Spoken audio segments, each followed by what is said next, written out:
Hey everybody, this is John with another installment of Think Culture. And what we're going to do today is open up Spheres Volume 1 Bubbles, Microspherology.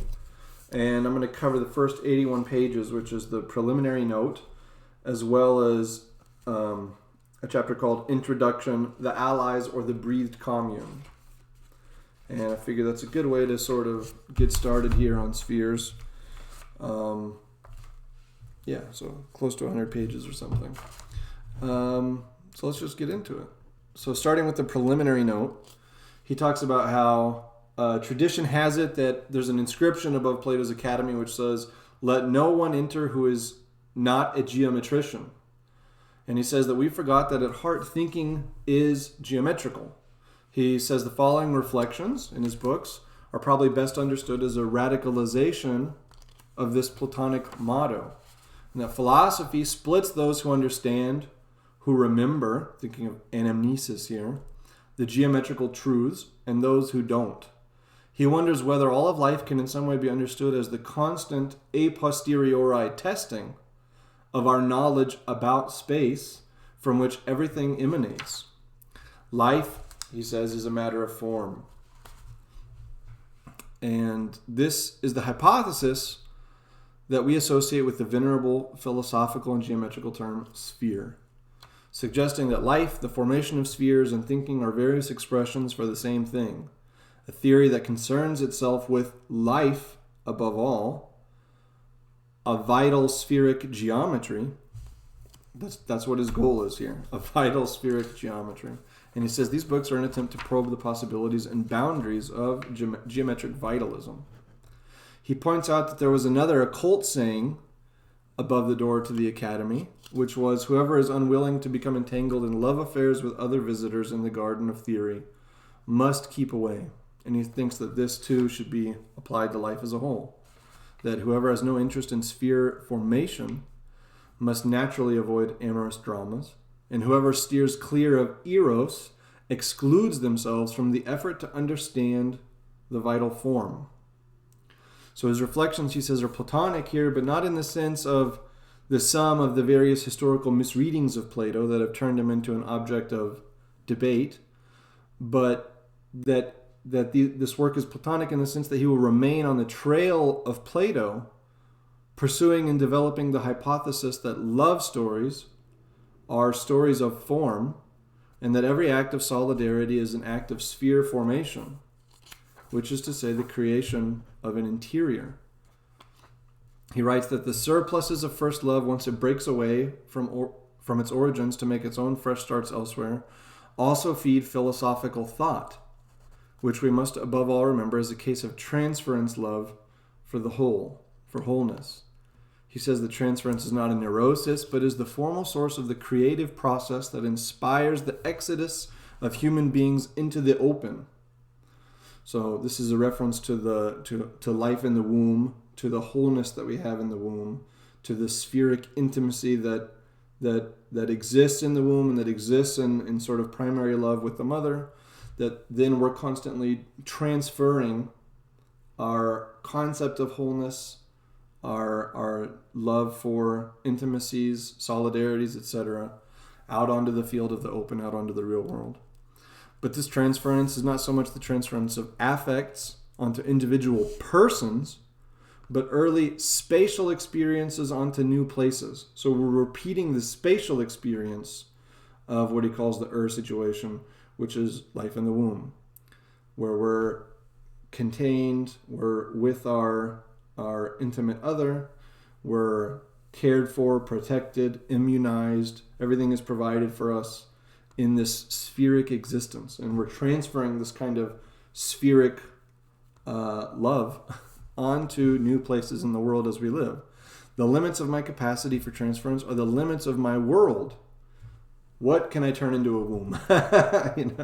He ends the preliminary note here by saying that above the door to his trilogy, he would like to put a sign that reads, "Let no one enter who is unwilling to praise transference and to refute loneliness."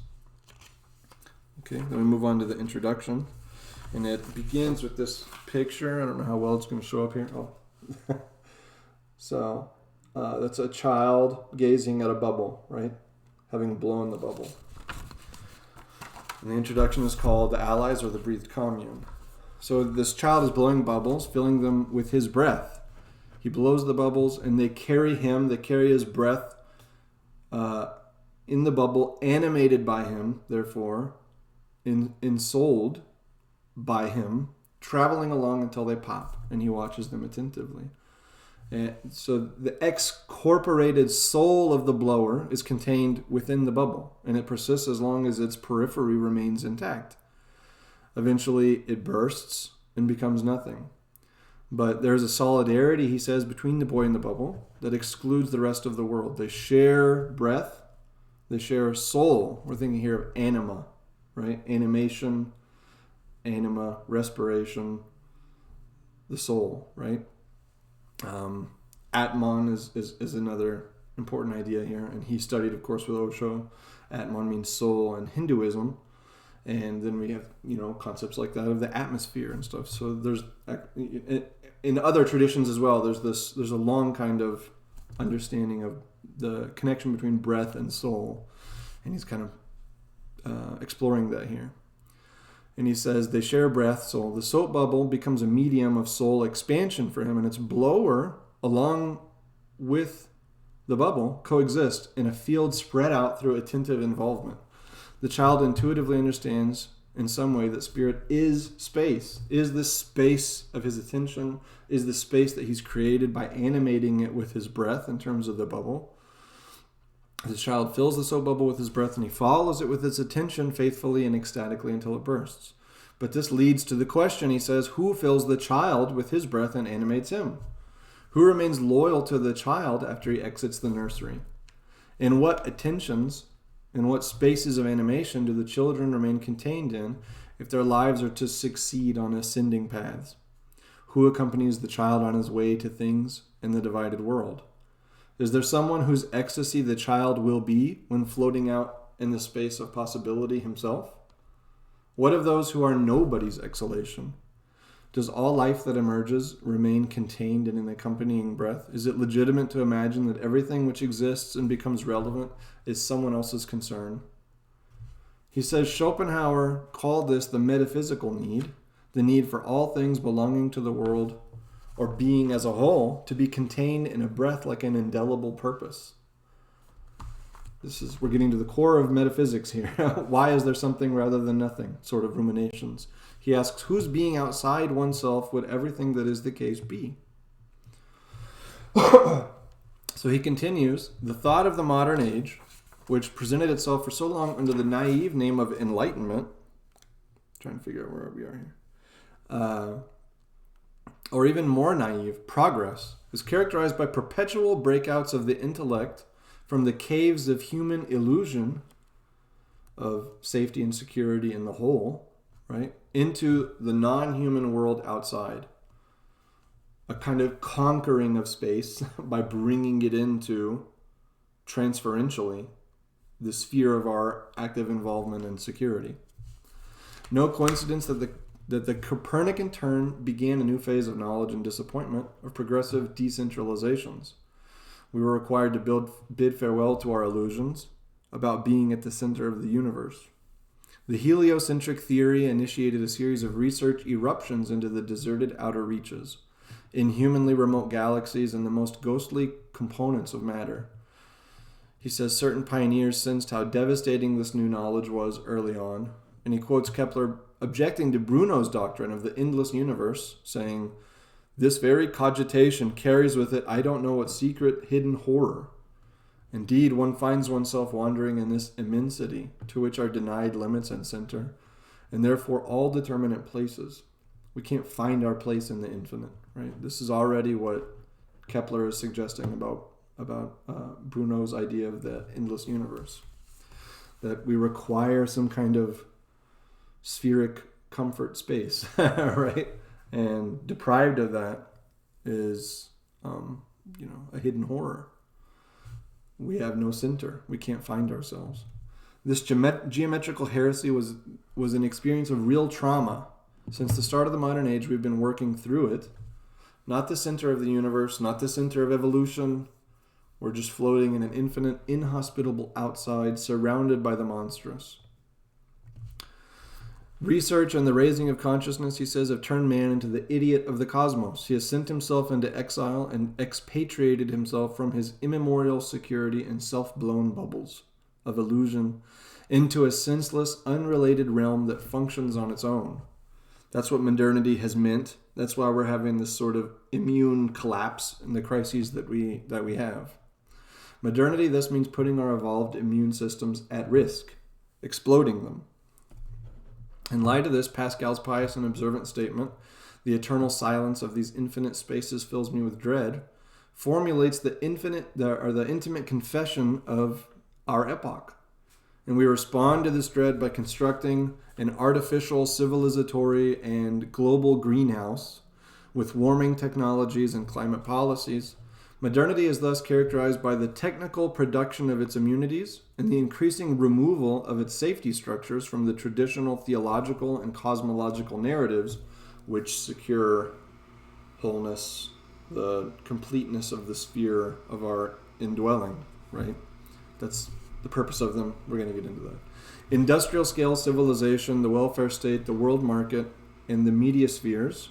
All of these are large-scale projects aiming in a shellless time for an imitation of the now impossible imaginary spheric security. But he says those who help to build the global civilization greenhouse become entangled in thermopolitical paradoxes because it's impossible to have an infinite sphere. So to achieve its creation, and this spatial fantasy underlies the globalization project, which is doomed to failure. Enormous populations at the center as well as the margins must be evacuated from their old casing of temperate regional illusion and exposed to the frosts of freedom. This kind of talk is interesting to me in Sloterdijk because it conjures up McLuhan, and he has this idea of hot and cold media, right? And cold media involves a lot of input on the part of the person engaging with the media, and it has a cooling effect in the sense that we're sort of doled into like reflective passivity, right? And so I think that he's playing on that sort of thing here. We're bringing people into the frosts of freedom out of temperate regional illusions. So we're destroying people's native, religious traditions, customs, cultures, etc., and exposing them all to this global cooling. And in this process, proletariat and marginal peoples especially experience a devastating loss of immune standards in the name of global market enlightenment, promising them a better life.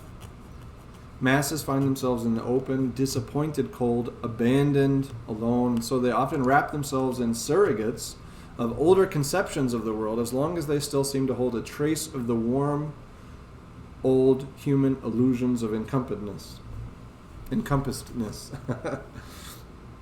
Right? And we see a lot of that now. This is like what Toynbee calls archaism. These are attempts at archaism. They hope that we can reverse the process of global cooling and bowling alone by clinging to projects that the Sloterdijk says are ultimately doomed to failure. They have failed for a reason. These thermopolitical paradoxes. So he quotes Nietzsche to this effect, who says, "Who gave us the sponge to wipe away the entire horizon?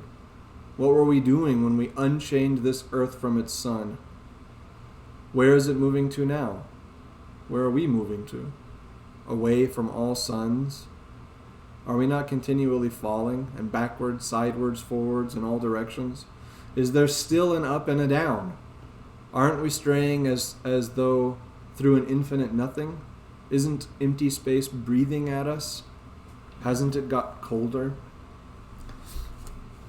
I think that's a powerful passage, and it unites a lot of what we're talking about here, right? The life, right? The vital geometry is being neglected, right? Vital geometries. We've lost our vitality. We're fighting against. We're destroying life were hostile to life because of this globalization process and the popping of the globe and the attempt to re-perform what is impossible, which is to unite everyone and everything everywhere in spheric, in our vital geometry. We try to drown out these anxieties about where we are through the technical production of comforts. As long as intelligence is sealed up by banality, people are not interested in their place. They forget. This is the philosophers or people who remember in some sense the geometry of the Earth situation and are concerned with our mechanisms for transferring that vital geometry onto space, and those who forget about it because they've been we've drowned out their anxieties with the technical production of comforts. As long as intelligence is sealed up by banality, people are not interested in their place. They fix their imagination on the ghost lights that appear to them in the form of names, identities, business. What Heidegger called the forgetfulness of being is most evident in the obstinate, willful ignorance of the mysterious place of existence. See, Heidegger is here for Sloterdijk sort of pathological too, because he talks about being in the world and Mitsein, but he sort of forgoes them in the pursuit of Dasein, of the nature of human beings. The popular plan to forget both oneself and being is realized through a deliberate non-awareness of the ontological situation.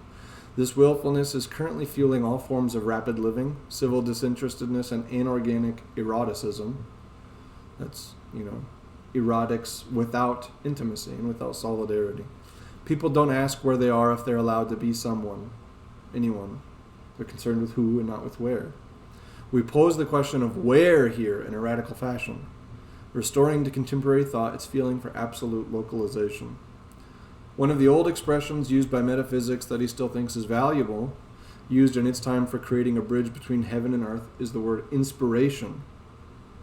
Breathing life into something, right? Life being breathed into us. Ideas that are of heterotopic origin. They come to us from somewhere else, right? They're breathed into us. We're inspired by them. By what? Although today inspiration is no longer said to come from Apollo, Krishna, God, the phenomenon has still not totally disappeared from view, even in our post-metaphysical times. The inspired person can still understand themselves as the host or matrix for the not own. That there's something in us which does not belong to us, right? Or which is located outside of us in some sense, in the sense of liberal individualism. And it is only through this idea of the passing through of the foreign that a tenable concept of what subjectivity could mean, as in not isolated Cartesian point of consciousness, right, could mean in our time, can be apprehended. People no longer embarrass themselves with the idea that the inspiration comes from the heavens, but they still recognize the phenomenon. The message arrives at the door from somewhere else and is discreetly deposited.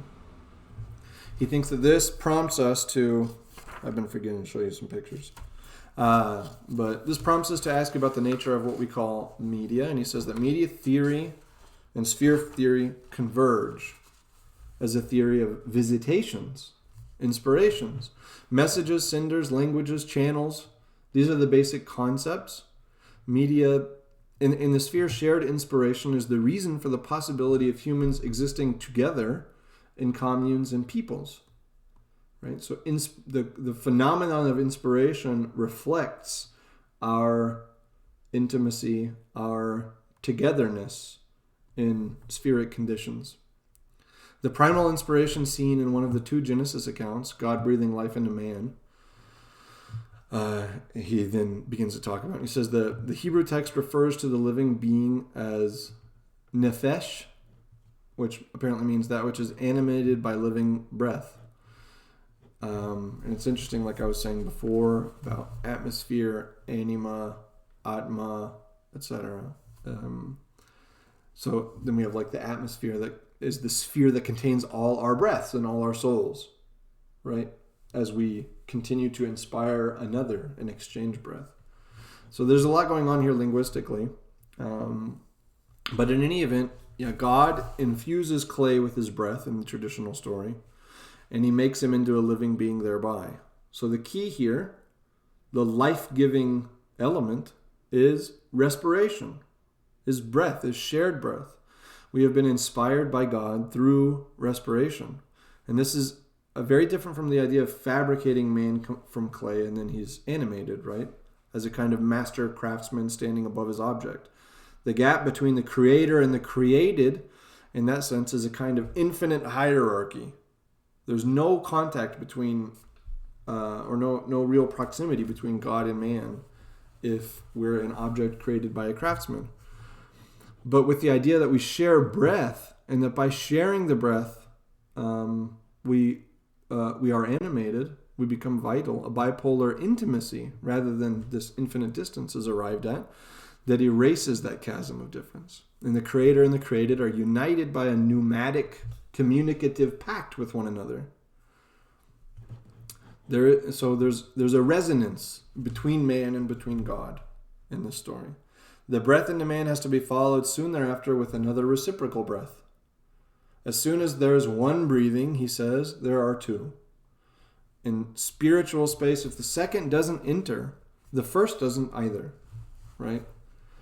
The primary pair floats in an atmospheric biunity, mutual referentiality, and intertwined freedom from which neither of the primal partners can be removed without canceling the total relationship.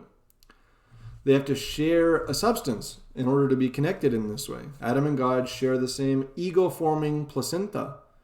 And he's trying to already get into this kind of gynecological language that's going to become very important for him. Nourishing themselves with the same I am that I am substance. Right? A thorn bush in the desert burns not just for itself, but for Moses. They form a chain of messengers, a chain of signifiers. The fire of God, Moses, the testimony, the burning. Flame and speech are original accomplices, and this can be extended to all communes, teams, projects, peoples. We refer to this connecting force clumsily as solidarity, connecting people in shared vibrations. But this concept of solidarity has been underthought historically. So far, one has only presupposed and demanded solidarity, has attempted to raise it, politicize it, sabotage it. People have sung its praises and lamented its fragility, but never has anyone inquired far enough back into its origin. At this point, we have at least realized that solidarity between people must be a transference phenomenon, based on the reflections that we've already covered, outside of primary couple relationships and primal hordes, right? So it's transferred out into groups of people, political groups or whatever, right? But what is being transferred here? The strong reason for being together is still awaiting an adequate interpretation. When the Jewish God and the prototypical human each turn their contact toward the other, they form a shared interior sphere, an orb, in two halves, polarized and differentiated from the start, yet nonetheless intimately joined, subjective and subject to experience, a biune shared space of present and past experience. What is known in tradition as spirit is thus originally, through sphere formation, spatially spread. It connects people spatially in a spatial relationship. In its basic form, it appears as a twin bubble, an ellipsoid space of spirit and experience with at least two inhabitants. That's at the most, the microspherological minimum, right? Facing one another in polar kinship. Living in spheres thus means inhabiting a shared subtlety. Being in spheres constitutes the basic relationship, one that is infringed upon from the start by the non-interior world.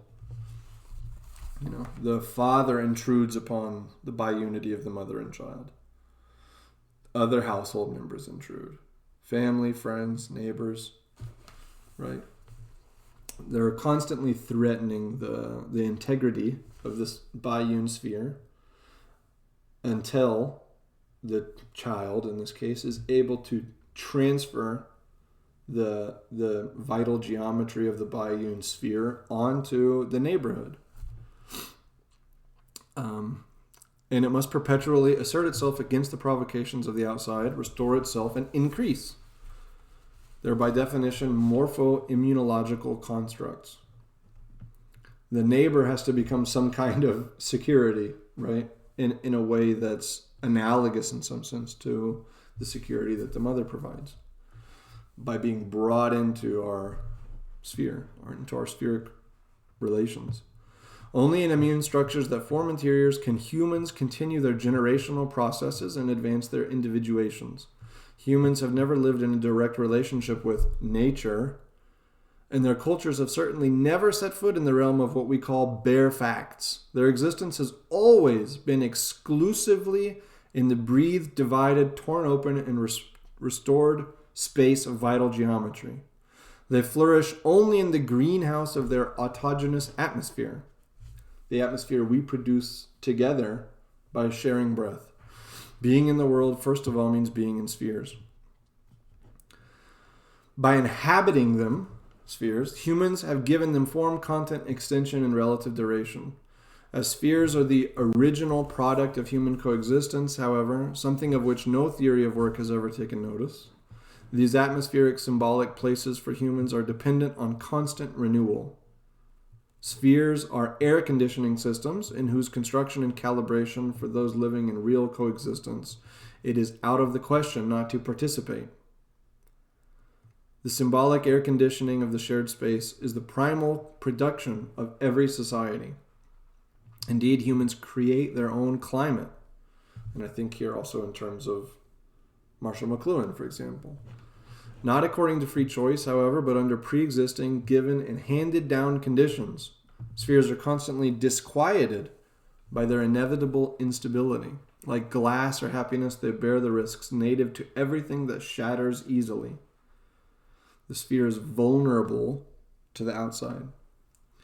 They wouldn't be constructs of vital geometry if they couldn't implode. Life is fragile. Even less so, however, if they were not also capable of expanding into richer structures under the pressure of group growth. And that occurs through the process of spatial transference.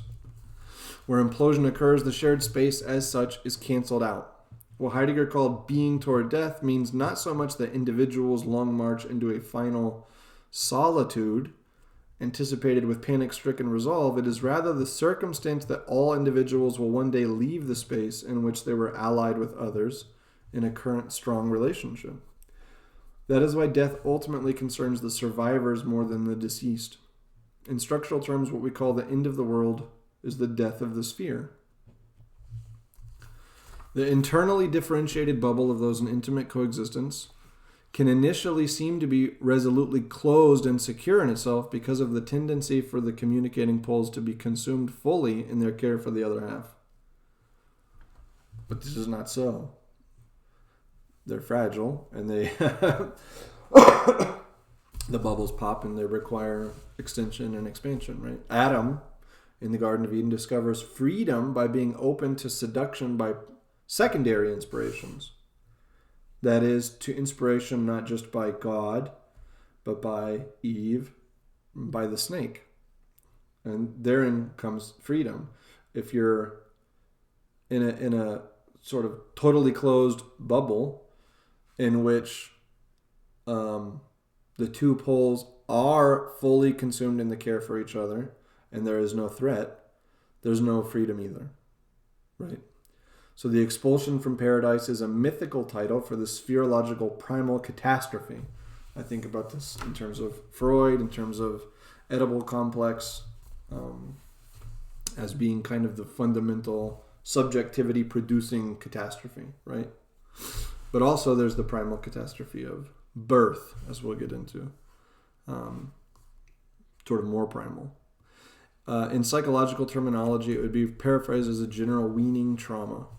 Only an event of this kind, withdrawal from the first completer, could give rise to the psyche. So that's what I was saying. That's like in Lacan, castration is this fundamental trauma that turns you into a psychological subject, that gives birth to the psyche. And it requires, he says, Sloterdijk says, and Lacan says, a kind of trauma of that magnitude in order to produce the psyche. A psyche that doesn't experience that trauma is psychotic. They don't go through In Lacanian terms, alienation and separation. This mythic process outlines the inevitable corruption of the I'm probably going to do a lot on psychoanalysis as well eventually. This mythic process outlines the... Sloterdijk's sort of hostile to psychoanalysis, but sort of. He wants to spatialize it, I think, in an interesting way. But anyway, this mythic process outlines the inevitable corruption of the original interior forming by unity through the emergence of a third, a fourth, a fifth, which lead to the advent of frolicking. The existence of these other options would, of course, have to corrupt the original homeostasis, which is always under threat. Every homeostasis in spheric conditions is always under threat. The expulsion from paradise means the fall from the blissful inability to count. We add poles. We're adding poles and figuring out how to organize our relationship to these other poles spatially. And we're trying to reproduce the vital sort of life-giving geometric form of the sphere in our triangulation of these poles.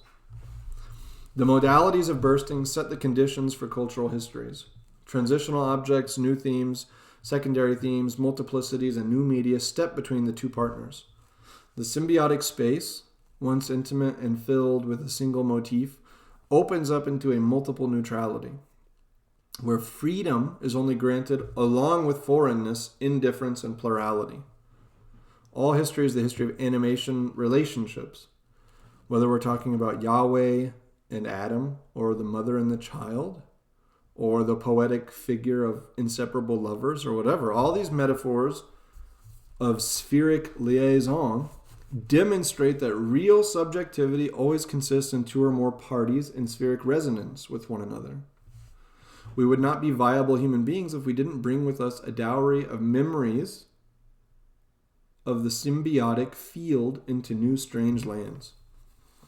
It is this power to transfer the integral space of the sphere that we take from the Earth situation that ultimately overcomes the intruder trauma, the law of the disruptive third, fourth, and fifth parties, for it integrates the disruptor like a new sibling, as if, in fact, it were a necessary element in its own system.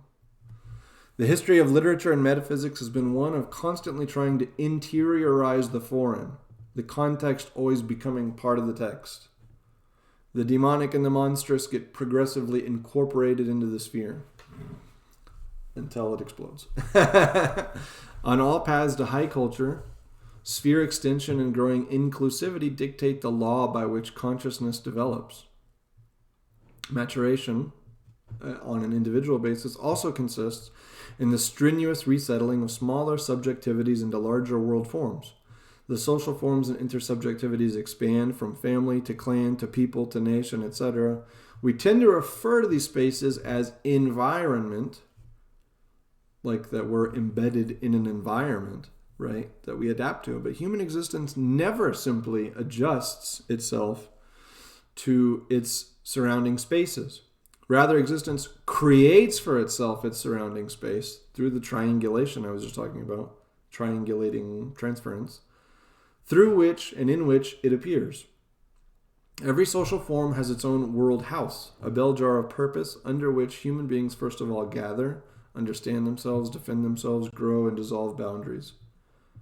At every moment of their existence, they are forced to place above themselves, by their typical means, their own semiotic heavens, right, that represent the periphery of the sphere, from which character-forming collective inspirations can flow to them. This is why every group throughout history, every people, is founded on its own religious system, right? They have their own cults, gods, death rituals, etc. But no group can continue to persist through generations and in competition with other peoples unless it succeeds in keeping up its process of self-inspiration, autogenous inspiration, ethnospheric climate techniques, right? That emerge as a way of ensorceling us in our collective sphere. Through generations, all these individuals are attuned to superior collective spirits, particular rhythms, melodies, projects, rituals, fragrances. They keep finding proof of their destiny to be together until that proof becomes powerless and they are dissolved within stronger cultures or decline into rioting bands and childless leftover groups. That may be what we're facing now.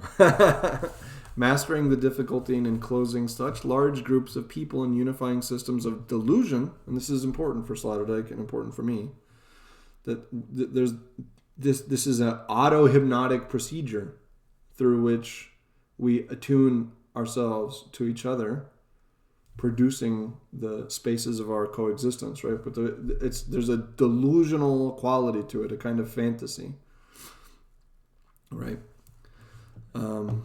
It sounds impossible, but it is precisely overcoming this impossibility that group formation requires. We can't live in the world of bare facts. We can only live together in a world of collective auto-hypnosis. This is always accomplished with a religious system. Looking at history, that's why every group you can ever identify has its own heavens, its own gods to watch over them. In spherological terms, peoples appear above all as communities of cult, arousal, effort, and inspiration. As autogenous vessels, they live and survive only under their own atmospheric, semiospheric bell jar. Through their gods, their stories, and their arts, they supply themselves with the breath, and thus the stimuli that make them possible. Speaking of spheres, then, does not only mean developing a theory of symbiotic intimacy and couple surrealism, though sphere theory by its nature begins as a psychology of interspatial formation from biune correspondences. That's why in the next video, but in several of the upcoming videos, we're going to talk about negative gynecology, the womb, the infant, the mother, the placenta, etc. Because we have to begin, he says, with this psychology of interspatial formation from biune correspondences. But it inevitably develops further into a general theory of autogenous vessels. This theory provides the abstract form for all immunologies. Under the sign of the spheres, finally, the question is posed as to the form of political outer space creations as such. We have the microspherology to macrospherology, right? And then living in the wake of the demise of the macrospherological in foams, which is where we are now. Sphere psychology thus has to go before sphere politics. That's why we have bubbles before globes. And the philosophy of intimacy must be used to support political morphology. This is dramaturgical, but it also stems from the matter itself. Right? So there's the trilogy is structured dramatically from womb to tomb to and beyond, I guess. But it stems from the matter itself because that's how spheres develop. That's the life cycle of sphere formation. Every life at the beginning goes through a phase in which a mild two-person illusion, again, illusion, defines the whole world. Carrying ecstasies enclose mothers and children in an amorous bell whose resonances remain, under all circumstances, a precondition for a successful life. This is a psychoanalytic insight. Then the unified two become related to third, fourth, and fifth elements as the singular life ventures out of its initial shell. Additional poles and larger spatial dimensions open up, each defining the extent of the developing and developed connections, worries, and participations. In fully grown spheres, forces are at work that draw the individual into an illusion shared by millions. We're going to see, sort of at the apogee of globes, this kind of phenomenon and what it means. And what are the thermopolitical paradoxes inherent to that kind of sphere formation. It seems impossible to live in large societies without yielding in some measure to the delirium of one's own tribe, certainly. From the outset, therefore, spherology examines the risks involved in transference from micro to macro psychoses. What it considers above all else, however, is the exodus of the living from the real in the virtual mother's womb into the dense cosmoses of the regional advanced civilizations.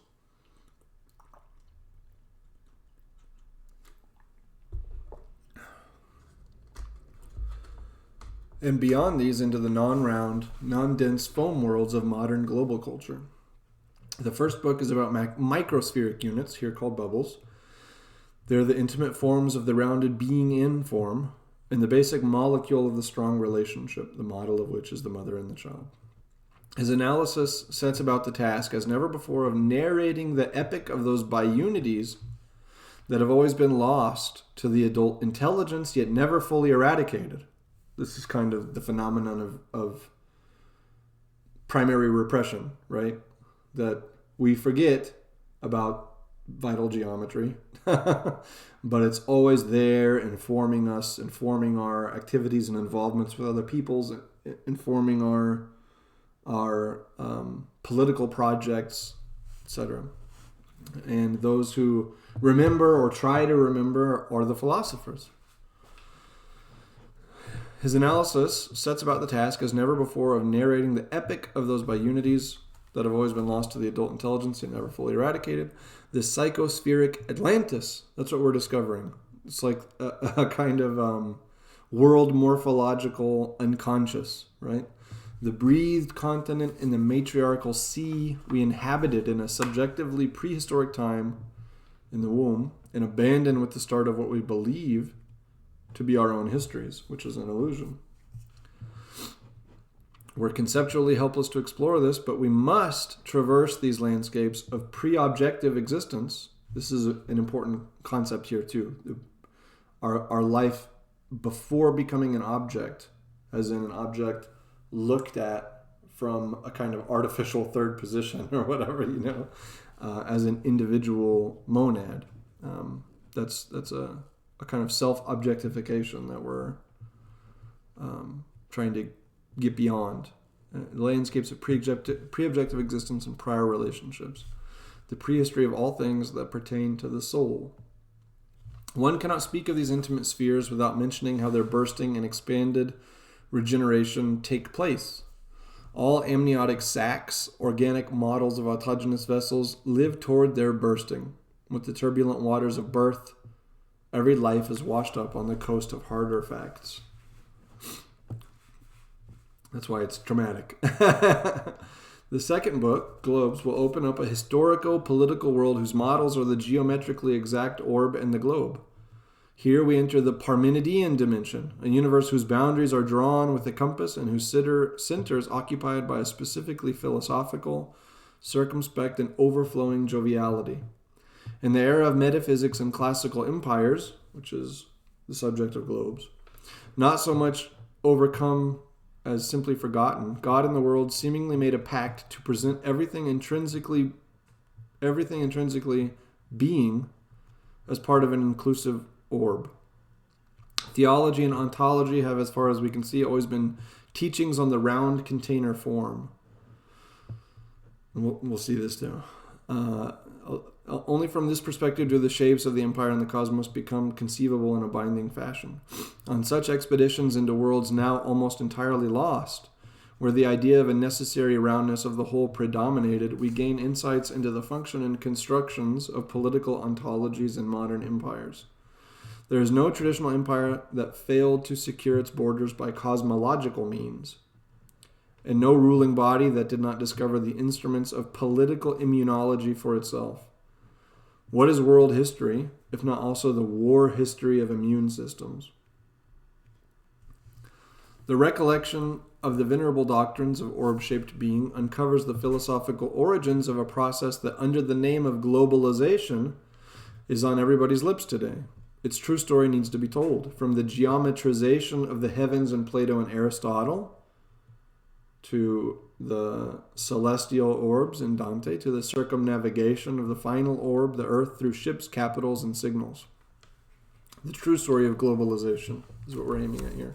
The becoming a globe of the entire world. The concept of the sphere, both as an enlivened space and as an imagined and virtual orb of being, is ideally suited to recapitulating the transition from the most intimate to the most encompassing, from the closed to the burst open concept of space. That'd be foams. That's the whole thing right there. From the most intimate microspherological forms of organization to the most encompassing globular macrospheric unities, which are closed, to the burst open concept of space that predominates in the era of foams. The theory of spheres is a morphological tool that allows us to grasp the exodus of human being, from the primitive symbiosis to world historical action in empires and global systems, as an almost coherent history of extraversion. It reconstructs the phenomenon of advanced civilization as the novel of sphere transference from the intimate minimum, the dual bubble, to the imperial maximum, which one should imagine as a monadic round cosmos. If the exclusivity of the bubble is a lyric motif, the inclusivity of the orb is an epic one. It is in the nature of the matter that the phenomenology of imperial roundness must turn into a critical gynecology of the state and the large-scale church in the course of our account. We will in fact show that peoples, empires, churches, and above all modern nation-states are not least space political attempts to create or recreate fantastic wombs for infantilized mass populations by imaginary and institutional means. There's something to that's important later, but I'll neglect it for now. The widespread homesickness for the Aristotelian world that is seeing a particular revival today, we're talking about archaism again, and the desire for, globular wholeness, world unity, macrospheric sort of completion, total security, etc., and which recognizes its goal in the word cosmos and its longing in the phrase world soul exists not least because we do not practice any historical immunology. So he's saying that that our theme here should in some sense inoculate us against the false belief that we can restore ourselves to this kind of cosmic unity. The world soul, the world container, the biggest orb containing everything and everyone is not possible anymore. And it's an error to think that we can go back, according to Sloterdijk. And people that don't practice historical immunology may draw the dangerously false conclusion from our evident immunodeficiencies in contemporary culture, because we do suffer from an immunodeficiency in contemporary culture, which is destabilizing, decentering, monstrous, horrible, a lostness in the cold, empty, infinite space. That's a problem, but we can't go back, he says. It's a dangerously false conclusion to draw from that immunodeficiency, that earlier world systems were constructed better in this respect. They're not, and they were doomed to failure.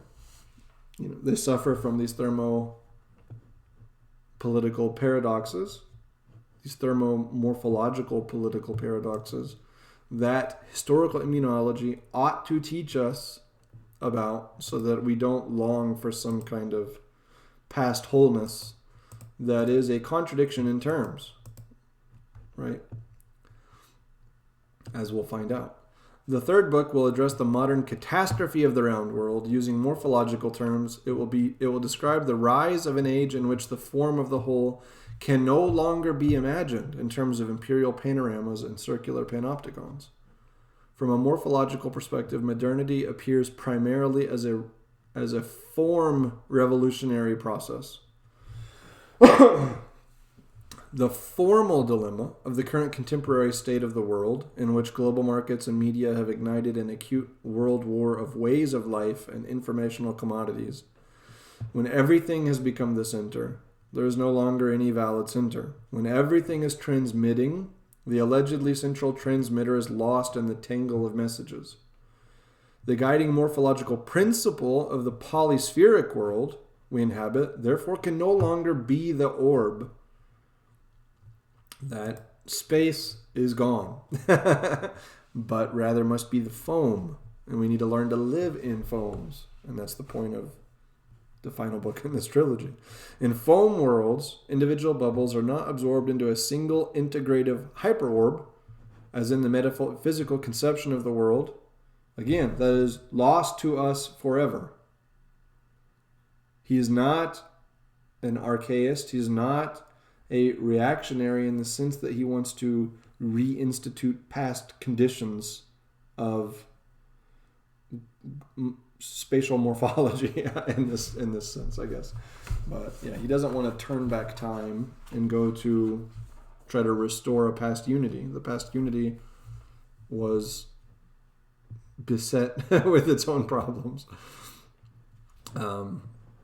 In foam worlds, the individual bubbles are not absorbed into a single integrative hyperorb as in the metaphysical conception of the world, but rather drawn together to form irregular hills. With the phenomenology of foams, we shall attempt to advance in concepts and images toward a political amorphology that gets to the bottom of the metamorphoses and paradoxes of solitary space in the age of multifarious media and mobile world markets. What is currently being proclaimed in all the media as the globalization of the world is, in morphological terms, the universalized war of foams.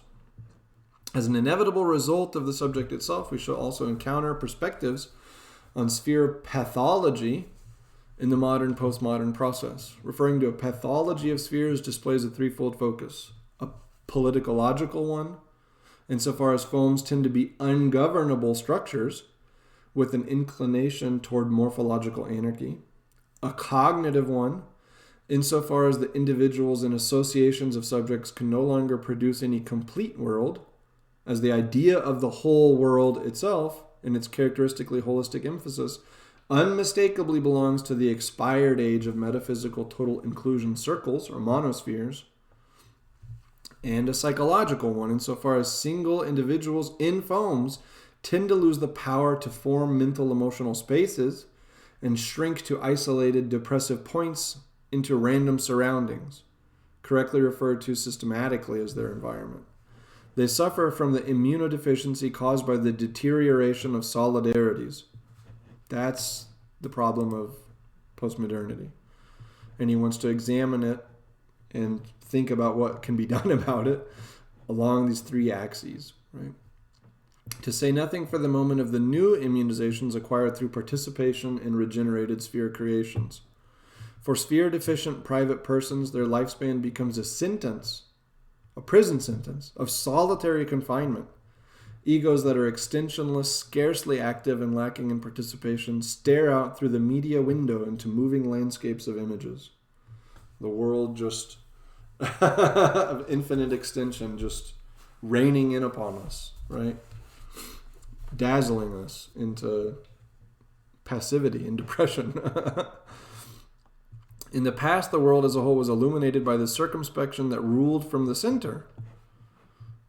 God himself was nothing but the center, and the perimeter of the orb of being that was projected and viewed by him, and all thought that was based itself on him, shared analogously in the sublimity of his central view.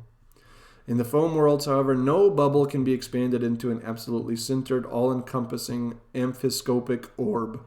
No central light penetrates the entire foam and its dynamic murkiness. In the foam, discrete and polyvalent games of reason must develop that learn to live with a shimmering diversity of perspectives and dispense with the illusion of the one lordly point of view, which objectifies us. Anyway. Thinking in the foam means navigating on unstable currents. Others would say that it changes under the impression of the thought tasks of the time into a plural and transversal practice of reason. With this neither gay nor sad science of foams, the third book of Spheres presents a theory of the current age whose main tenor is that deanimation has an insurmountable lead over reanimation. It is the inanimable outside that gives food for thought in intrinsically modern times. This conclusion will inevitably drive the nostalgic yearning for a conception of the world, which still aims for a livable whole in the education holistic sense, into resignation. Right? He thinks that's a position that must be resigned. For whatever asserts itself as the inner realm, it is increasingly exposed as the inner side of an outside. No happiness is safe from endoscopy. Every blissful, intimate, vibrating cell is surrounded by swarms of professional disillusioners, and we drift among them. thought paparazzi, deconstructivists, interior deniers, and cognitive scientists, accomplices in an unlimited plundering of Lethe. Whether these diagnoses lead to disturbing and restrictive conclusions or to beneficial openings and syntheses is an open question. And an important one. One that I'm not sure about.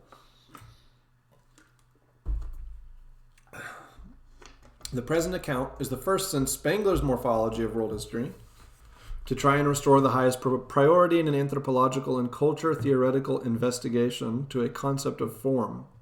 Spengler's project was doomed to failure because he applied to his objects a concept of form that could not possibly do justice to their willfulness and history.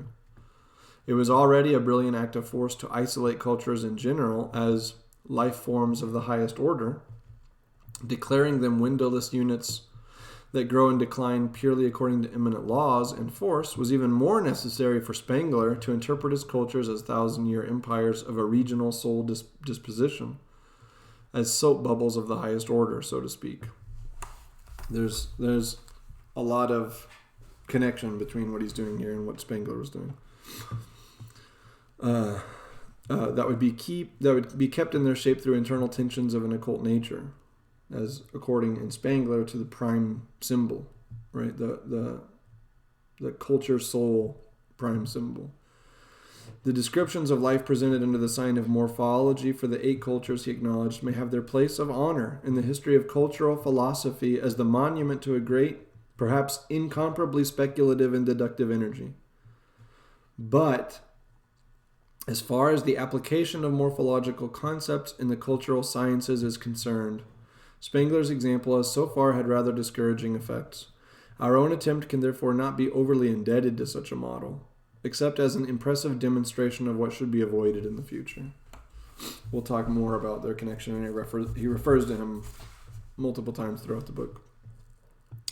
If we speak here, I might periodically do a video in between sections, like synthesizing or talking about what we've learned so far and comparing it to Spengler or something like that.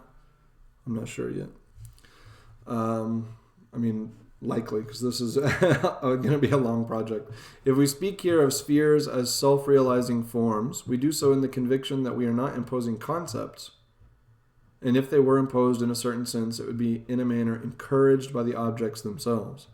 The theory of the spheres, that means gaining access to something that is the most real, yet also the most elusive and least tangible of things. We're always involved in spheric circumstances, even if, for deep-seated cultural reasons, we have learned to overlook them. Our European science is an attempt to de-thematize spheric ecstasy. The spheres are self-organizing, as in the circle holding humanity is neither purely made nor purely found, but rounds itself spontaneously on the threshold between construction and self-realization. We don't discover the sphere, we don't create the sphere, but human life emerges as spontaneous self-organization in spheres. Or more accurately, it realizes itself in rounding events like those gathering around a hearth group freely and decidedly around the fireplace for warmth. There's actually a section that we're going to get to later. Not really. A series of sections, which are like nomotope, thermotope, different topes. I'm not remembering them off the top of my head. And these are like this example of gathering around a hearth for warmth. He talks about things like that. Or like different forms of encirclement along a number of different vectors. Like we form a circle for warmth. We form a circle for the application of the law. We form a circle for the management of our smells or whatever.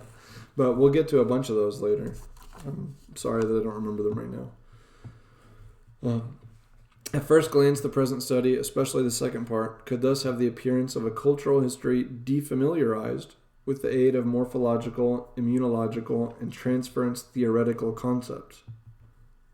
This view, though it does not yet lead to our central concerns, would be neither entirely false nor entirely unwelcome, provided one is willing to admit that only from philosophy can the intelligence learn how its passions find concepts.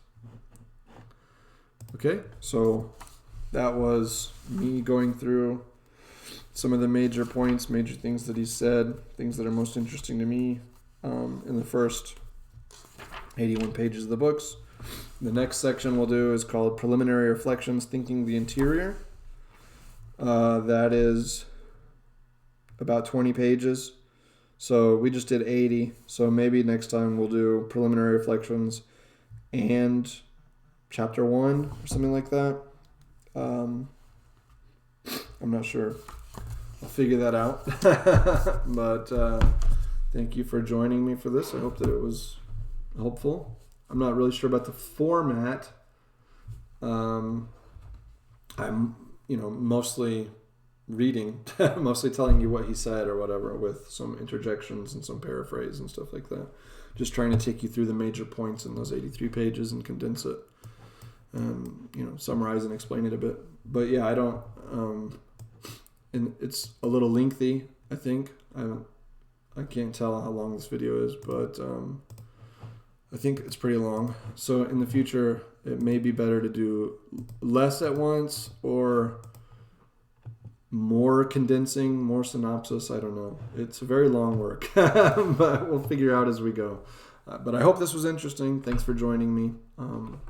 This has been John. Don't forget to don't simply react, but think culture. Thank you. Take care.